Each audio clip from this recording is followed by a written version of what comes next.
జన్మస్థానంలో సంచరిస్తున్నటువంటి చంద్రుని యొక్క ప్రభావం వలన చేసేటటువంటి వృత్తి వ్యాపారముల యందు అన్ని రంగాల వారికి కూడా విశేషమైనటువంటి అనుకూలత అనేటటువంటిది ఏర్పడడం, ఆదాయం వృద్ధి చెందడం, ఆరోగ్యం బాగుండడం, ప్రతి విషయంలోనూ కూడా ముందుండేటటువంటి విధానంలో పనులను త్వరితగతిన పూర్తి చేసి ప్రతి విషయంలోనూ కూడా ఉన్నతమైనటువంటి స్థితిని పొందడం, సంతాన సౌఖ్యం అనేటటువంటిది కలగడం, అలాగే శత్రుమూలకంగా విజయం సాధిస్తారు అని చెప్పుకోవచ్చు.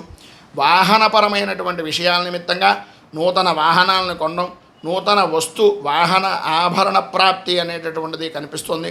ఉద్యోగపరమైనటువంటి విషయాల నిమిత్తంగా అనుకూలతలు ఏర్పడతాయి. ఇబ్బందికరమైనటువంటి పరిస్థితుల నుంచి బయటకు వస్తారు. కొంతవరకు అనుకూలమైనటువంటి పరిస్థితి కనిపిస్తోంది. అలాగే వ్యాపారపరంగా వృత్తిపరంగా పెద్దల యొక్క సహాయ సహకారాలు అనేటటువంటివి పరిపూర్తిగా అందుతాయి. అనుకూలతలు ఏర్పడతాయి. అభివృద్ధి సాధిస్తారు. ప్రధానంగా మీరు ఈ యొక్క రోజున ఉండేటటువంటి సమస్త శుభ ఫలితాలను పొందడానికి, ఇబ్బందుల నుంచి బయటకు రావడానికి కాలభైరవ అష్టకాన్ని పారాయణ చేయడం, అలాగే దగ్గరలో ఉండేటటువంటి శివాలయాన్ని దర్శించడం వలన విశేషమైనటువంటి శుభ ఫలితాలను మీరు పొందుతారు అని తెలియజేస్తూ